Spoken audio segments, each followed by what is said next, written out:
I'm gonna bring up a bit of a touchy subject in terms of conversations I've had with dealers, because again, how dare you? I'm telling you, and again, and it is one of those things that is, I'm not even going to say with all due respect, because it's not that type of thing. But do you want me to say it for you? I said with all due respect. Rich Meds, with all due respect. What did you say? What was that? Well, I said with all due respect. No, that doesn't mean you get to say whatever you want to say to me. Sure as heck does. No, it doesn't it's mean in that. the Geneva Convention. Look it up. On this episode of ResiWeek, we talk CEDIA Expo education and rethinking specialized training. All this and more on this episode of ResiWeek. The network for the AV industry. What are you listening to? This is AV. This is AVNation. This is AVNation. This is ResiWeek, episode 395, Get Certified.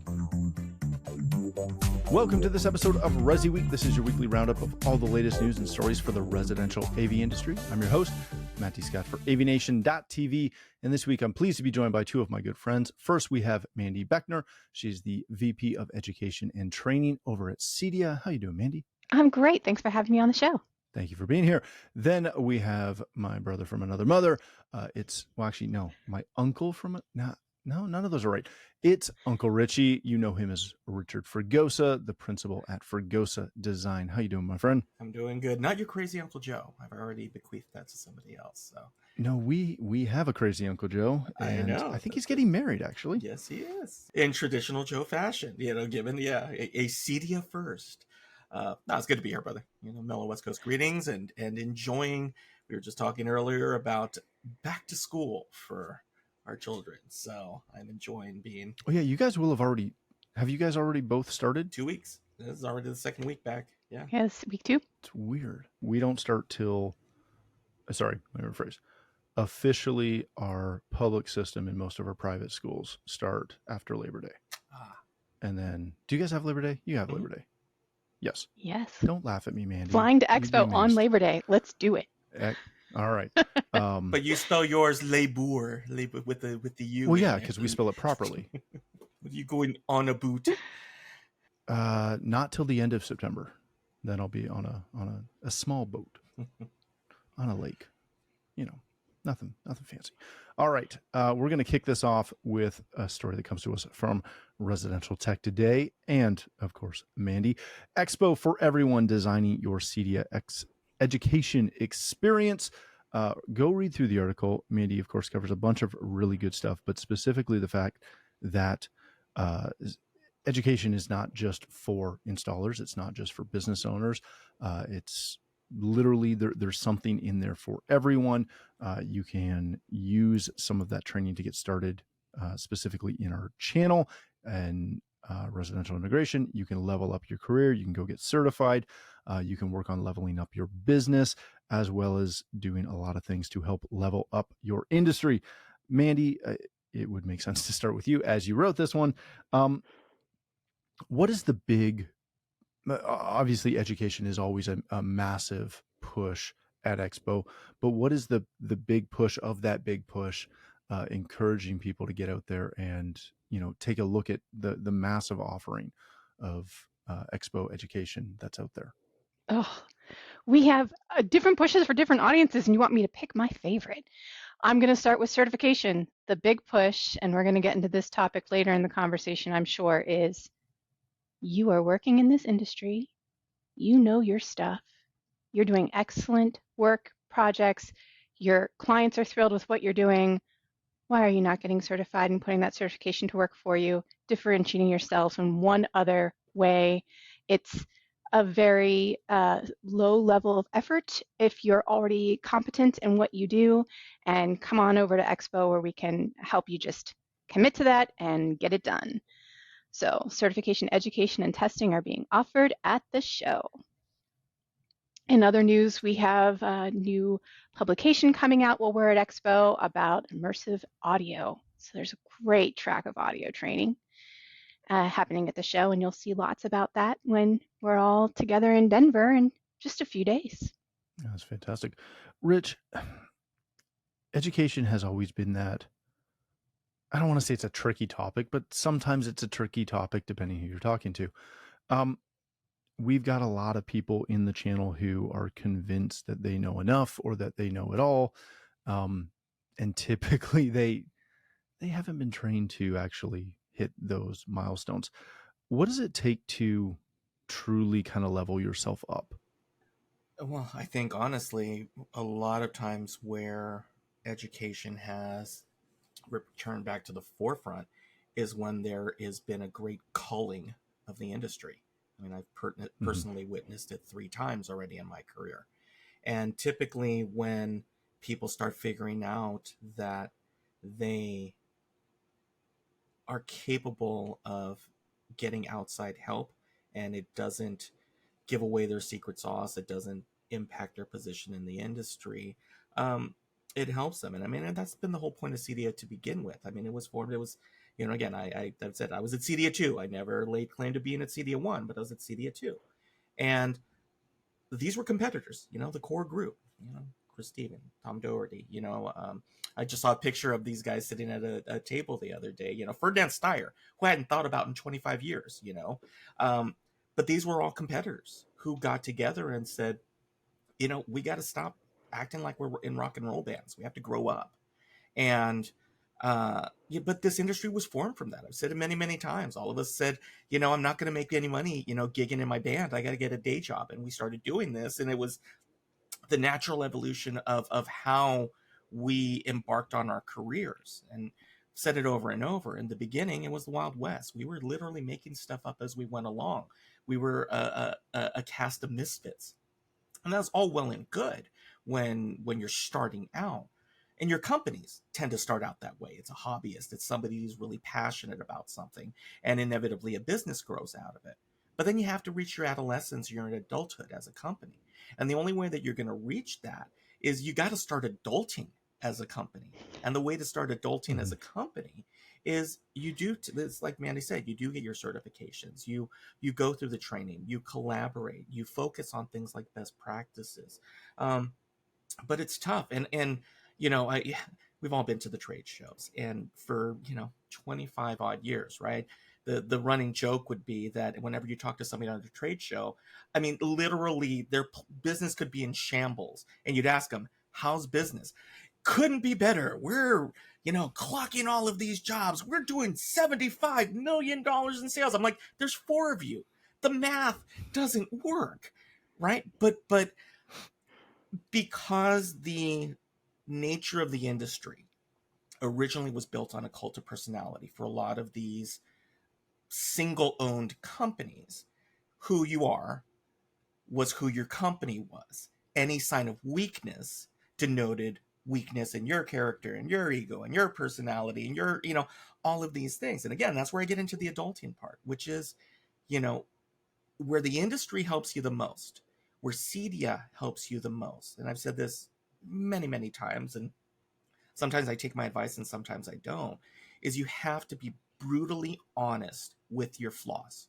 You have to be brutally honest with how you are the roadblock to your success, and embrace it and go, okay, like they say, there's no such thing as failure. It's just opportunity. But you got to embrace that. And that becomes as what CEDIA is coining, the leveling up, right? If you want to treat it like that video game, you're leveling up now. You've now just internalized, oh crap, I can learn something. I'm going to make more money. I'm going to survive in this industry. I've gone through these epochs, where we had the dot bomb in 2000, 70% of dealers dropped off. You had 08, the housing crisis, 70% of dealers dropped off again. Now we have in technology, because of the outer tech pressures, the problem for the independent custom integrator is the race to the middle and the race to the bottom, because technology has caught up with what used to be, and what started our industry was a 1% solution. We were the 1% solution. I was, our companies were the guys that would like, okay, hey, this is tech guy, this is what you said you want. This is the only 35-inch, 400-pound piece of TV glass that's out there, and it costs $30,000. And you say you want it? Money's no object, right? $249, you can buy a 42-inch display. The market has changed. The industry has changed. The world has changed. And so, and again, CEDIA has always had a very soft spot in my heart. That is where the leveling up comes from, which is, if you try to do the business the way that you came into the industry, you're accelerating the way that you're going to leave the industry. And so these are, if nothing else, options you need to explore. CEDIA is and we've had it before. We had Dave, we've had all of the others. Is that CEDIA is just not the show. We've gone over and over and over where it's like, oh, it's the show, it's the trade show. No, literally no. It is another entity all by itself. The trade show is the trade show. Go ahead and network and see friends and manufacturers. But CEDIA, the organization, is in your corner. They're the ones that are lobbying. They're the ones that are, dealing with all the legal issues, who are fighting, in court when all of a sudden they're trying to apply high voltage license requirements to low voltage installers. They're lobbying groups. There are all of these things that are going on. And Mandy's like nodding her head and going, "You go, Rich. I love you guys. This is awesome." I love this whole idea of the self-reflection before you come to CEDIA to really know, before you come to Expo, to really know where you need to level up. And for all of you who are listening out there thinking, no, really, I got my game face on, I'm good, then I encourage you to come to even just one of the business or project management sessions we have at the show. Our feedback from last year was there wasn't enough on business and project management. We needed more. More than a third of the program is on business. Things like, hey, do you have an exit strategy? Do you know what your financial picture looks like? If the economics of our situation change, are you ready to change with them? These kinds of sessions, go to one of them and use it as a mirror to pay attention to how you're having conversations in the room, questions people are asking, where people are nodding, where people are leaning in and looking worried. Now, how do you feel? If that is your mirror reflecting back at you the state of things, does that change your opinion on how confident you were? Engage with people and do the work. And then, of course, as Rich was saying, your association is here to support you and your business in all facets. But to be a part of association takes some work on your part, just a little bit of effort. You have to put something into it to get something out of it. I feel that way about my associations that I belong to for my own profession, for talent management and for as an association professional. If I don't go and engage with my peers, if I don't ask hard questions, if I don't try to help some people and ask some things, then I'm just not going to get the full value out of it. And so come talk to us from CEDIA to learn about the programs and the initiatives that Rich is talking about so that we can include your voice or make sure that we're hearing from you on what's valuable in your market. The easiest way to tell if somebody is full of it is when they tell you that they know it all and that they've got everything under control and there's nothing more they could learn in their business or their life. Well, I'm gonna bring up a bit of a touchy subject in terms of conversations I've had with dealers, because again, how dare you? I'm telling you, and again, and it is one of those things that is, I'm not even going to say with all due respect, because it's not that type of thing. But do you want me to say it for you? I said with all due respect. Rich meant with all due respect. I'm going to bring up several real world conversations I've had with dealers over the decades. Okay. First thing that happens is, why do I even have my membership? I never get anything out of it. I'm not happy with the leadership. I'm not happy with the direction. I mean, this is well publicized stuff. Okay. CEDIA has never heard this before. I'm telling you, I know. Not once. CEDIA is not a perfect organization. I don't think anybody, if you sit them down outside of a video camera, will admit, will say, hey, there have been mistakes made over the years, right? But again, opportunities that come from it. But as a dealer, you can't let your willing to mete out, punishment for, hey, you did me wrong, or I feel you did me wrong, so now I have nothing to do with you. I don't understand these. It's like they've done nothing for me. Why should I give them my money? I've come back and I've always looked at it this way. Yes, CEDIA is an organization, but I kind of view it as kind of the umbrella. Okay, each one of these classes, not each one, but the majority of the classes are put on by volunteers. So you're not having this global CEDIA organism that is bestowing knowledge upon you. What you're paying for is an opportunity with an instructor who is in your business, who has been in your business, who knows these things, to be in a room with them and to go, hey, XYZ, I've got lifelong friendships that were formed from those early ones, from somebody who put on a class. And when I was sitting there and I'd have to pick up a phone and say, I'm in the weeds, right? And that person, that instructor said, cool, here's what's going on, dot, dot, dot, dot, dot, dot, dot. I've had classes, and you and I have done like social media ones and different classes, and I've done technical classes where, again, same person's walked in, had my number or my contact and said, I'm in the weeds, right? Or on, we're on the CEDIA page, or people reach out.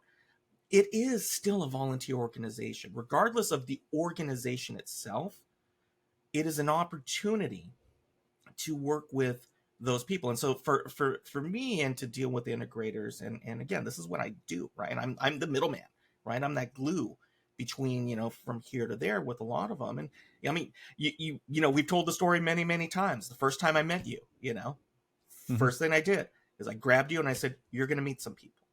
And I walked you around to everybody who I felt you needed to know because of your concerns, that you weren't going to go and necessarily see yourself and introduce yourself to do that. That organization, I mean, guys volunteer hoping to get that kind of feedback. And ladies, guys and ladies volunteer in hopes to get that feedback, to reach one and teach one.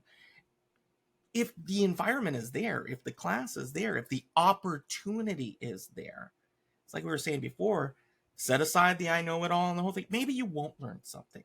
If nothing else, then what you've learned is you're on the right track. But if your business isn't where you want it to be, and hey, in the beginning of my career, I remember those days of if I don't close this deal, we're done, right? The real fear of, hey, even though I thought everything was going well and I thought I had it figured out, it's the Mike Tyson line, right? Everybody has a plan until they get punched in the face. You're going to get punched in the face in this industry. Question is there's going to be somebody there to be able to tell you to get up. When I was on the board and volunteering after, and I don't remember the number off the top of my head because we did it at one point, but the vast majority of people involved in the org were volunteers. They were all, again, the people that you normally hang out with. I don't know what you're pointing to, but that's good. Oh, it's backwards. There's my CEDIA certificates, God, this was what, 2015, right? From being a volunteer. Yeah. It is such a huge volunteer base. It's not just the couple of people that are at HQ. So keep that in mind. All right, let's change topics slightly for a second. This comes to us from Residential Systems and a good friend of the show, Mr. Henry Clifford. Rethinking specialty training.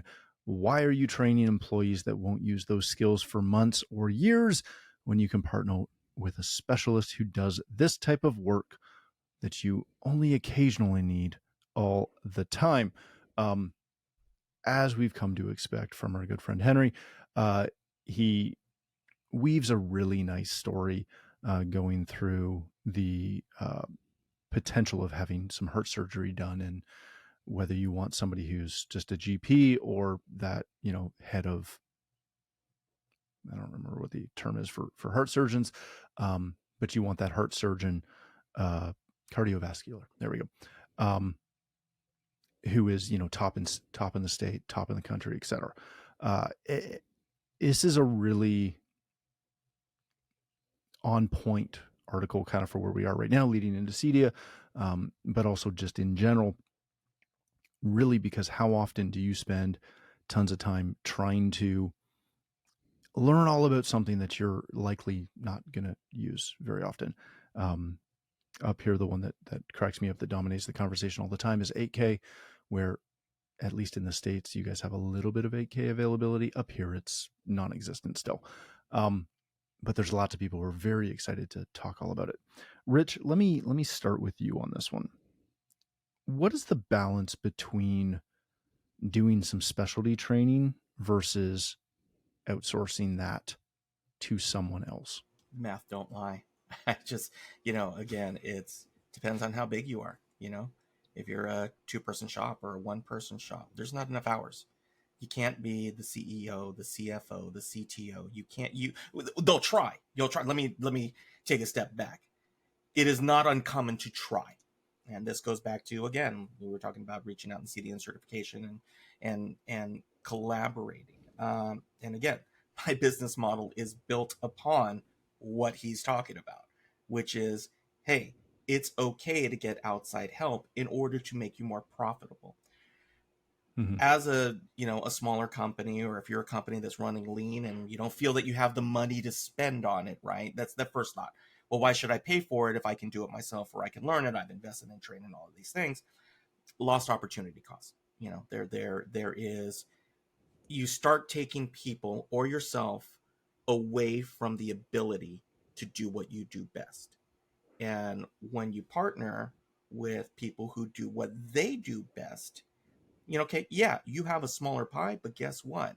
Everybody gets a bigger share of it, in mm-hmm. that mindset. And it's, again, I wish I didn't have to keep having this conversation day in and day out for 30 plus years. It's just, it's, and the reality is that, what? It's the same in the IT industry. It's the same in the security industry. It's the same in the construction industry. This is not a novel concept. You have company owners who have decided to be company owners for a reason, and a lot of times that's where it stems from. And as you train your staff, it's okay. Because again, it's you have to give people the ability to move up and give them the opportunity to grow and become more professional at the same time. But you also have to have the ability to bridge the gap to get in, get out, and get paid. And that's always the what I kind of counsel dealers on, is like, look, you want to get paid? Do you want to make sure that it's not what you made on the job today, but 2 years from now you retained your profit? What are you willing to gamble in terms of your profitability at that point? If you did it all yourself and it took you 3 weeks longer, and you're constantly doing service calls because you have all of these whoopsies because of lack of knowledge, then you didn't make what you thought you made on the job. You didn't help yourself the way that you thought you did. And you sure as heck didn't make as much money as you believed you did in the first place. Now, if you can get in, partner, and and sometimes it's tough, and there are areas where you can't find partners. There are parts of the country where it's a little difficult too. But again, it's as you're adulting as a company, and this article is spot on.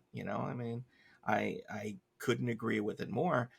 But it's tough. It takes a retraining of your brain to be able to say, hey, it's okay.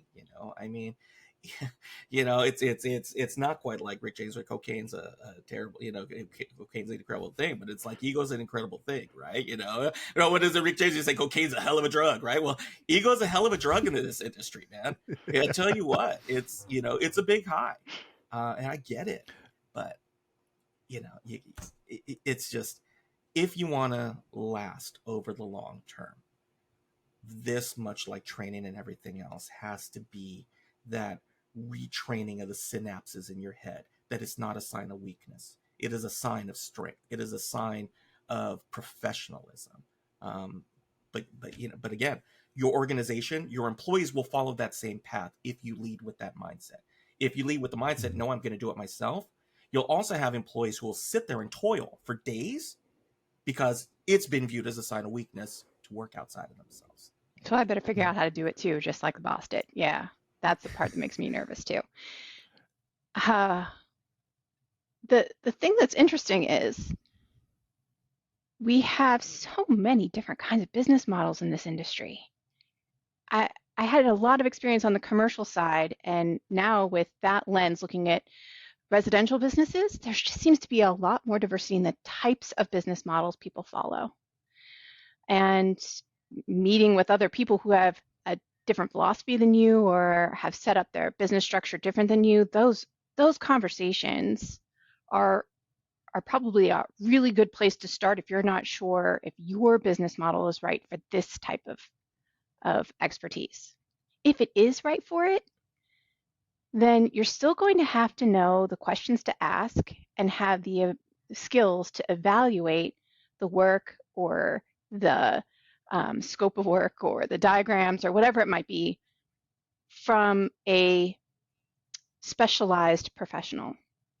You need to know enough to be dangerous. How do you find the right talent? How do you evaluate their work? How do you ask really good questions? And how do you know when they're done? And to me, as someone who documents the jobs of this industry, the competencies, the knowledge, the skill, the ability it takes to do the work, you still have to know some about that in order to do it. So whether or not you have to be competent in doing it or just have the working vocabulary and science and expertise to evaluate it, you're going to need some training. And whoever you decide to work with, whether it's someone you employ as a full-time employee in your company or someone that you contract out with because they're a specialized professional, make sure that they too are competent. If there's a certification in that, ask them if they have it. Find out more about it.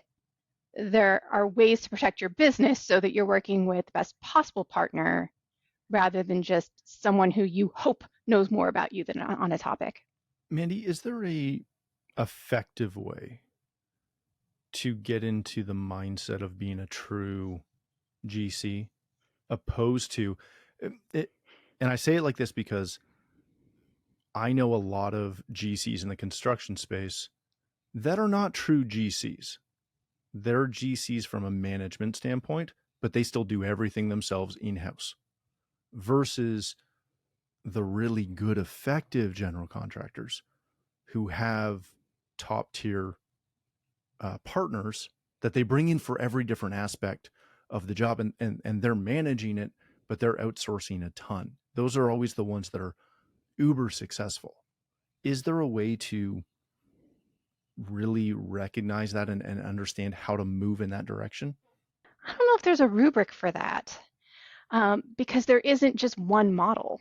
So, and I think it all comes down to the relationships that you have with the GC that you want to work with or partner with. If you're, are you coming to this from the point of being the specialist working with a trusted GC? Either way, right? Like my view is that as an industry, we're very good at being the jack of all trades. Yeah.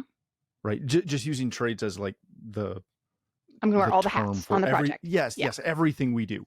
But so often, again, I always look at things like the perfect example is this old house, right? In this old house, they have a GC. Tommy's there. He knows what he's doing, but he brings in the brick guy. He brings in the landscaper. He brings in the AV specialist. He brings in the drywall guys, the painters, all of these things. He still has a whole squad of guys that are doing some framing and doing a lot of miscellaneous things around the project, but they've figured out how to properly GC something. Whereas our mindset within our industry, honestly, whether it's commercial or residential, is that we're going to do everything in-house. We don't outsource anything. We got to have total control. The thing that comes to mind first is certainly the documentation. Because you know that before you saw that episode of This Old House, there was lots of pre-planning and documentation that was shared across the trades and across the specialists.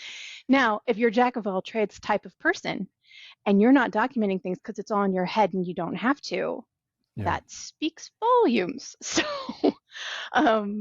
if I was going to look for a telltale sign, it would be in the project documentation that comes with the work. Yeah, that's a really good point. All right, ladies and gentlemen, let's wrap it there. Thank you both so much for joining us. Rich, if people want to connect with you, learn more about Fregosa Design, where can they do that? You can find us on the website, fregosadesign.com. You can check the interwebs and all of these socials at our Fregosa.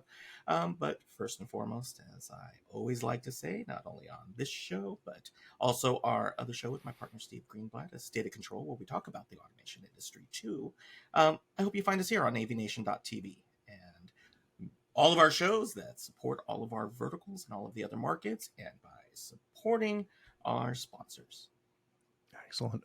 Mandy, if people want to connect with you, learn more about CEDIA, find you or education at the show, where can they do that? Well, I hope that you will become a CEDIA member and you can get to know all about CEDIA, your association, at cedia.net.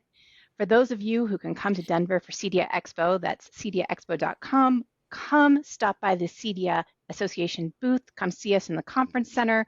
We love to talk to you and get to know you and your business. And you can connect with me on LinkedIn or by email, mbeckner@cedia.org.